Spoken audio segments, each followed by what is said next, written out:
Bismillahirrahmanirrahim. Alhamdulillahirabbil alamin. Allahumma shalli ala sayyidina Muhammadin wa ala ali sayyidina Muhammad.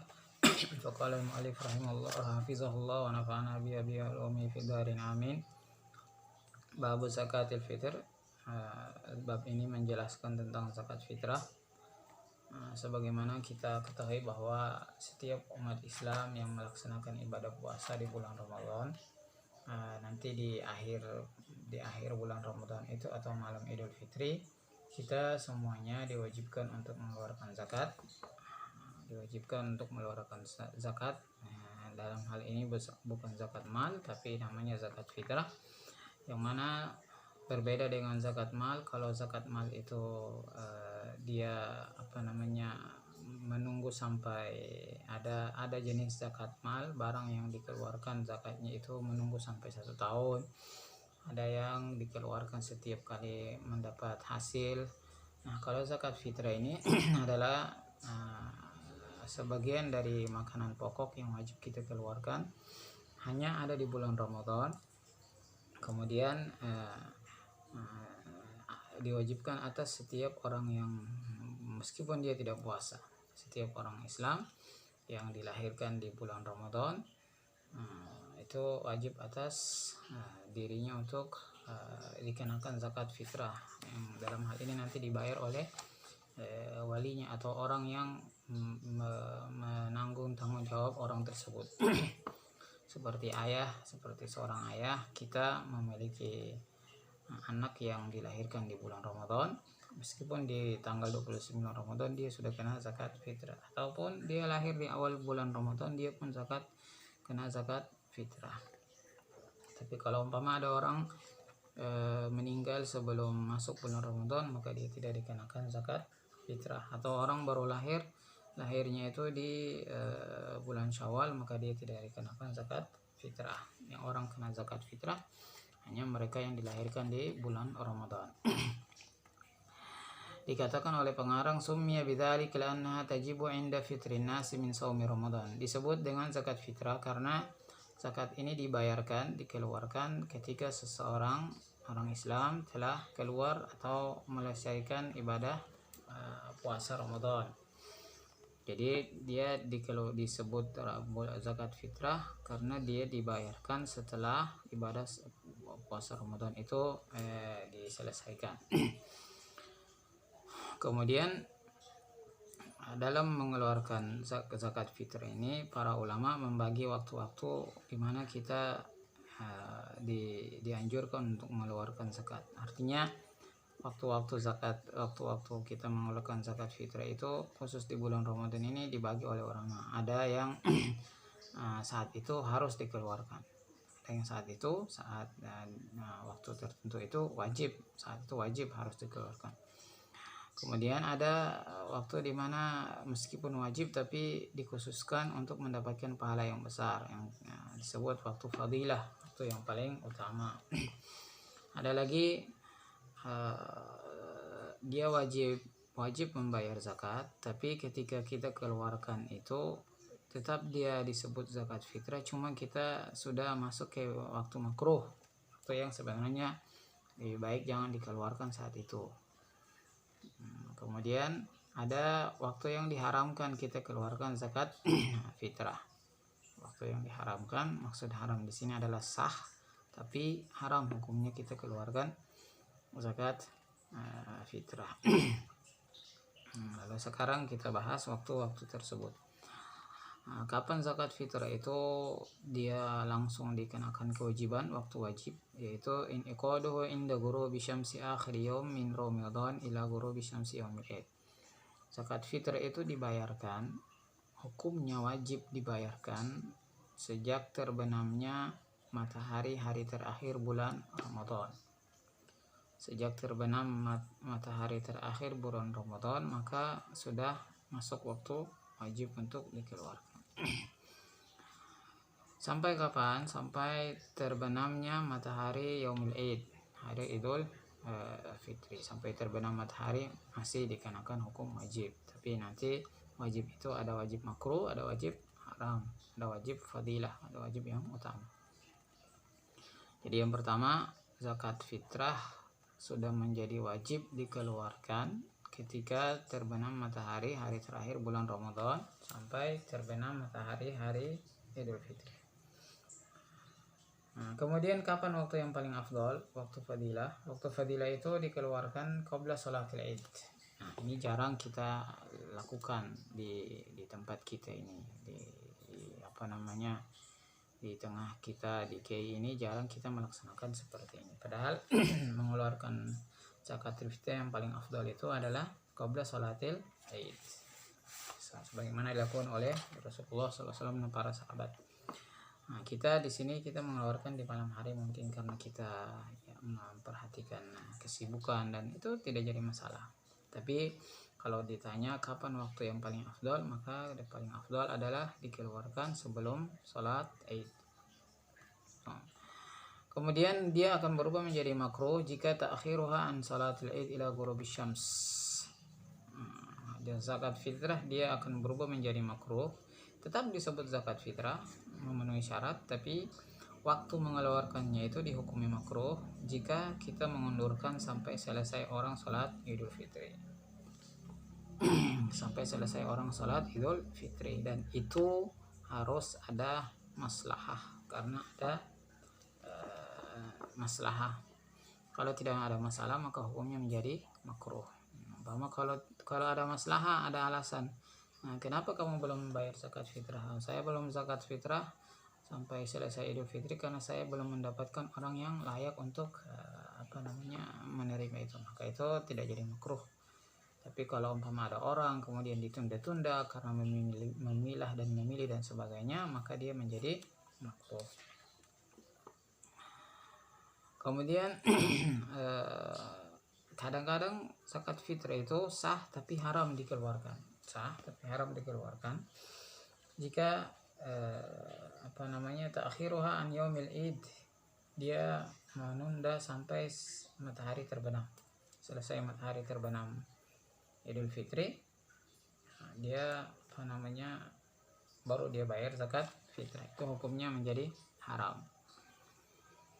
Kecuali ada alasan. Apa alasannya? Ka'allam yajid faqiran. Kalau dia tidak mendapatkan orang-orang yang berhak menerima zakat, orang fakir, dia tidak menemukan itu. Maka dia zakat yang tadi dibayarkan, zakat fitrah yang tadi dibayarkan setelah terbenamnya matahari Idul Fitri itu sudah dianggap sebagai qada biduni ithm. Dia seakan-akan sudah mengqada zakat fitrah tapi dia tidak berdosa. Itu waktu-waktu yang dianjurkan kita, waktu-waktu yang perlu kita perhatikan ketika kita membayar zakat fitrah. Kemudian waktu jawaz artinya waktu yang dibolehkan. Maksudnya kalau kita mau bayar, kita mau keluarkan zakat fitrah di waktu-waktu tersebut, ya boleh-boleh aja, ya boleh-boleh saja kita keluarkan. Tapi kita tidak mendapatkan fadilah atau keutamaan. Kapan itu? Min awwali lailati min syahri Ramadan, ketika malam pertama bulan Ramadan. Jadi umpama setelah sidang isbat ditetapkan orang sudah wajib berpuasa esok hari, lalu selesai salat tarawih dia langsung kumpulkan zakatnya, dia serahkan kepada fakir miskin. Boleh, itu dibolehkan oleh agama dan memenuhi syarat, dianggap telah gugur kewajibannya. Nah, tapi dia tidak mendapatkan fadilah. Itu adalah waktu-waktu di mana orang wajib menunaikan, orang terhitung mulai mengeluarkan zakat fitrah. Kemudian yang kedua, alaman tajib. Nah, siapa saja yang wajib untuk menunaikan ini? Sebagaimana kita bahas yang pertama, orang mana saja, siapa saja yang dikenakan zakat fitrah ini. Tajibu ala kulli muslimin. Yang pertama, zakat fitrah itu berlaku dan wajib atas setiap orang Islam. Yamliku quta yaumil idi wa lailatihi. Yang orang Islam mana? Orang Islam yang punya kemampuan untuk makan atau kemampuan untuk memiliki sumber hidup, dia makan. Qut artinya makanan pokok. Orang muslim yang punya makanan pokok pada malam Idul Fitri sawa'un kana dzakaran aw untha, saghiran aw kabiran, hurran aw abda. Orang Islam yang punya makanan untuk malamnya dan paginya, baik dia itu laki-laki maupun perempuan, baik dia itu kecil maupun besar, dan bahkan baik itu dia orang merdeka maupun budak, kalau dia punya makanan, dia punya persiapan untuk malam dan hari Idul Fitri, ada makanannya, maka dia wajib untuk menunaikan zakat fitrah. Bagaimana gambarannya anak kecil punya makanan? Ya, anak kecil punya makanan artinya anak kecil itu dijamin oleh orang tuanya. Wa yushtaratu an takuna zakatul fitri fadilatan anid dain. Kemudian syarat yang kedua adalah zakat fitrah itu dia juga harus bukan bagian daripada hutang. Bukan hutang. Jadi orang boleh bayar zakat, orang diwajibkan kena zakat fitrah kalau dia tidak berhutang. Kalau dia berhutang maka dia justru menerima zakat karena dia itu gharim, orang-orang yang terlilit hutang. Tapi kalau orang yang tidak punya hutang, orang yang mau bayar zakat fitrah, syaratnya adalah dia tidak punya hutang, atau dia punya hutang cuman harta yang dia miliki melebihi daripada hutang yang ada atas dirinya. Dia punya harta 100.000, hutangnya cuman 20.000, maka dia wajib bayar zakat fitrah. Dia punya harta 200.000, hutangnya 300.000, maka dia tidak wajib bayar zakat fitrah. Justru dia yang menerima zakat karena dia gharim.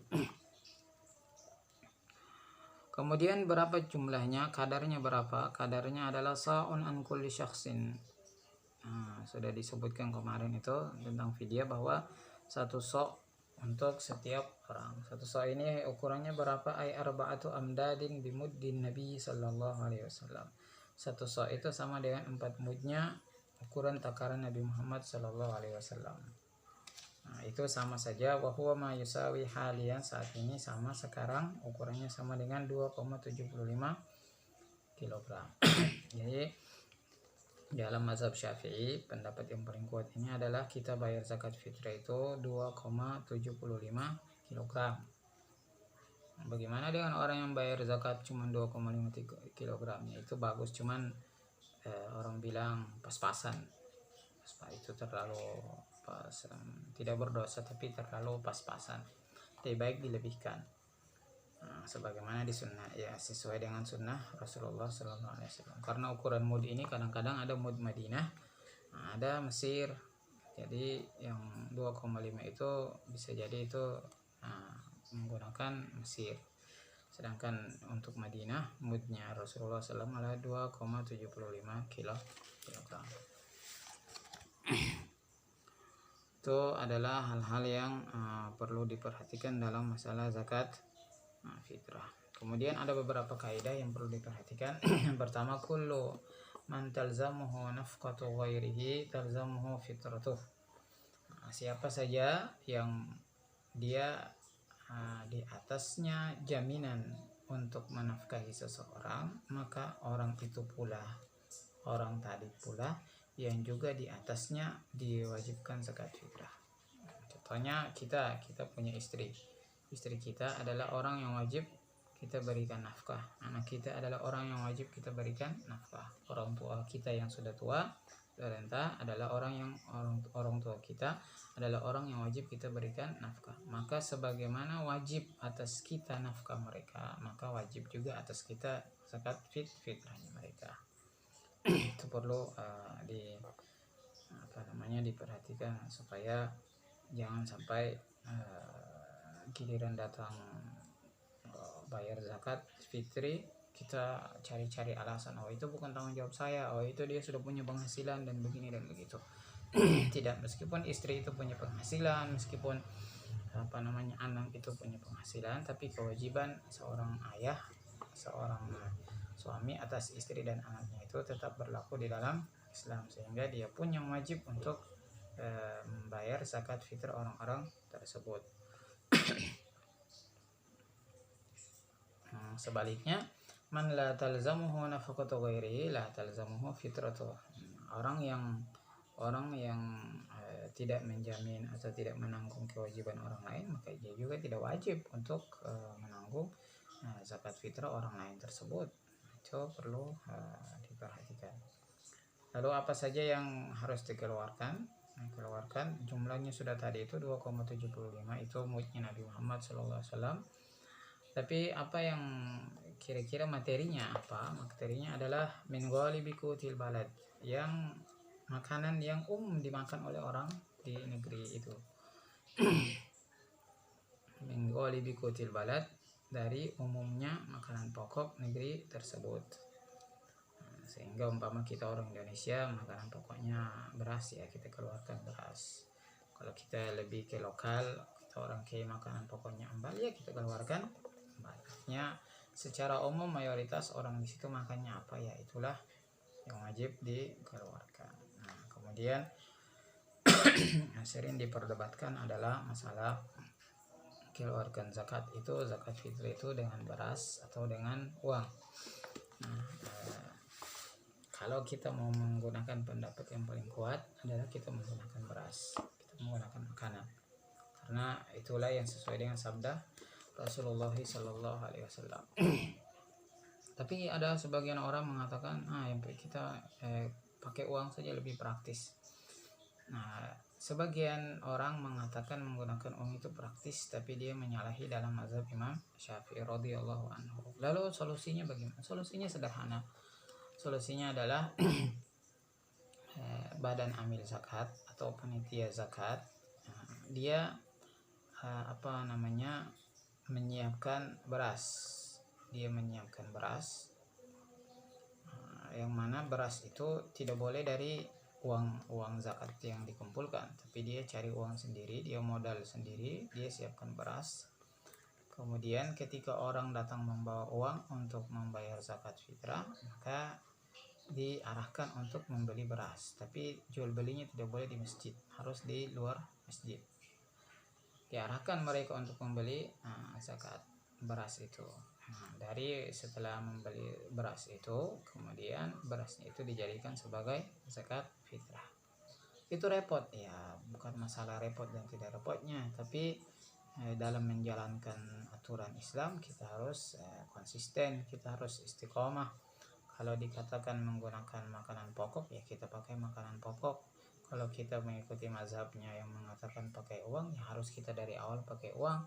Jangan giliran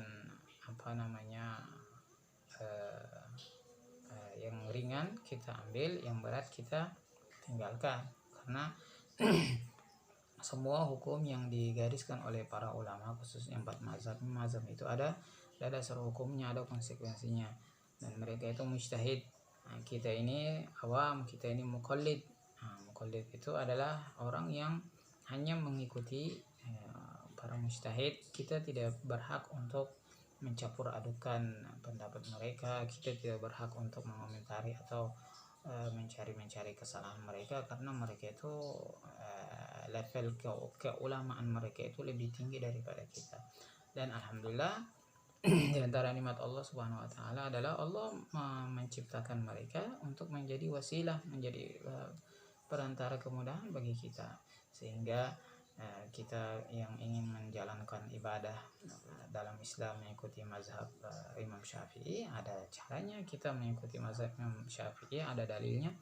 Kita mengikuti mazhab Imam Malik, ada dalilnya. Imam Abu Hanifah, ada dalilnya. Itu semua adalah kemudahan-kemudahan yang Allah berikan kepada kita umat Rasulullah Sallallahu Alaihi Wasallam, sehingga kita tidak perlu untuk menyulitkan diri, kita tidak perlu untuk bersusah payah dan sebagainya. Itu beberapa hal yang perlu diperhatikan dalam masalah zakat fitrah, dan insya Allah akan dilanjutkan lagi pada kesempatan berikut. Allahumma waffiq ila aqwamit thariq, billahi taufiq wal hidayah. Subhanakallahumma wa bihamdika asyhadu an la ilaha illa anta astaghfiruka wa atubu ilaik. Assalamualaikum warahmatullahi wabarakatuh.